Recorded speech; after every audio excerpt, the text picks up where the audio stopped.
என்னுடைய வாழ்க்கையில் அநேக காரியங்கள் குறைச்சலாகவே காணப்படுகிறது என்று சொல்லி யோசித்து கொண்டிருக்கிறீங்களா? இந்த நாள் சமயத்திற்கேற்ற வார்த்தை உங்களுக்காக கர்த்தராகிய இயேசு கிறிஸ்துவின் நாமத்தினாலே உங்களுக்கு அன்பின் வாழ்த்துதலை சொல்கிறேன். வேதாகமம் சொல்லுகிறது, லூக்கா எழுதின புஸ்தகம் 6ஆம் அதிகாரம் 38ஆம் வசனம், லூக்கா 6:38, நீங்கள் எந்த அளவினால் அளக்கிறீர்களோ அந்த அளவினால் உங்களுக்கு அளக்கப்படும். ஒருவேளை என்னுடைய வாழ்க்கையில் நன்மையை காண முடியவில்லை இல்லையா, அன்பை காண முடியவில்லை என்று சொல்லி அநேக நேரங்களில் ஒருவேளை சோர்ந்து போய் அமர்ந்திருக்கிறீர்களா? இந்த நாளில் கர்த்தர் நம்மை வாழ்க்கையை சீர்தூக்கி பார்க்க, ஆராய்ந்து பார்க்க அவர் நம்மை அழைக்கிறார். எந்த அளவினாலே நாம் அளக்கிறோமோ அப்படியாக நமக்கு திரும்ப அளக்கப்படும் என்று சொல்லி நம்ம பார்க்கிறோம் இல்லையா? இந்த நாட்களில் சமூக வலைதளங்களில் அநேக வீடியோக்களை பார்க்கிறோம் இல்லையா?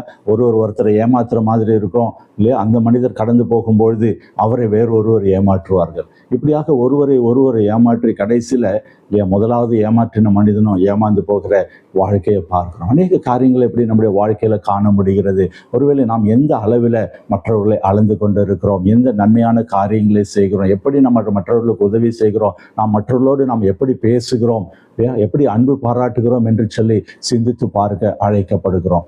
நாம் அதில் குறை உள்ளவர்களாக இருந்து என்னுடைய வாழ்க்கையில் அப்படியாக நடக்கவில்லையே, எனக்கு ஒரு நன்மை உண்டாகவில்லை என்று சொல்லி யோசித்து கொண்டிருந்தால் கர்த்தர் இந்த நாளில் நம்மோடு பேசி கொண்டு இருக்கிறார். நீங்கள் எந்த அளவிலே அளக்கிறீர்களோ அந்த அளவில் உங்களுக்கும் அளக்கப்படும். இந்த நாளில் நம்முடைய வாழ்க்கையை கர்த்தரிடத்தில் ஒப்பு கொடுப்போமா? இந்த நாளில் நான் மற்றவர்களுக்கு நன்மையான காரியங்களை, ஆசீர்வாதமான காரியங்களை, அவர்களோடு அன்பாக இருக்கிற காரியங்களை நான் அதிகமாக செயல்படுவேன், மற்றவர்களை மன்னிப்பேன், மற்றவர்களை ஏற்றுக்கொள்வேன் என்று சொல்லி நம்ம ஒரு தீர்மானம் எடுப்போம். அப்பொழுது அந்த காரியங்கள் நம்முடைய வாழ்க்கையிலும் மேலாக காணப்படும் என்பதில் சந்தேகமே இல்லை. நம்ம ஜெபிப்போமா? எங்கள் அன்பின் பரம தகப்பனே, இந்த நாளில் நீர் எங்களோடு பேசியிருக்கு. நாங்கள் எந்த அளவில் அளக்கிறோமோ அந்த அளவினால் எங்களுக்கு திரும்ப அளக்கப்படும் என்று சொல்லியிருக்கீங்கப்பா. நாங்கள் மேன்மையான காரியங்களை அதிகமாக செய்யும் போது எங்களுடைய வாழ்க்கையிலும் மேன்மையான காரியங்கள் அதிகமாய் வரும் என்பதை இந்த நாளில் எங்களோடு பேசியிருக்கீங்க. அதற்காக உமக்கு நன்றி செலுத்துகிறோம்.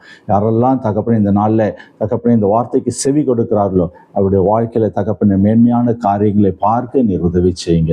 இயேசு கிறிஸ்துவினால் ஜெபிக்கிறோம் நல்ல பிதாவே, ஆமீன் ஆமீன். கர்த்தர் நாளில் உங்களோடு இருந்து பெரிய காரியங்களை செய்ய வல்லவராக இருக்கிறார். இந்த சமயத்திற்கேற்ற வார்த்தை ஒவ்வொரு நாளும் காலையில் 8 மணிக்கு யூடியூப் சேனலில் வந்து கொண்டு இருக்கிறது. இதை நீங்கள் பார்த்து பயன்பெறுங்கள். அநேகருக்கு அறிமுகப்படுத்தும்படியாக நாங்கள் உங்களை அன்போடு கேட்டுக்கொள்கிறோம்.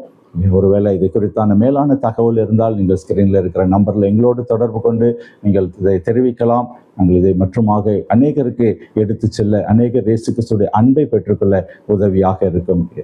God plus.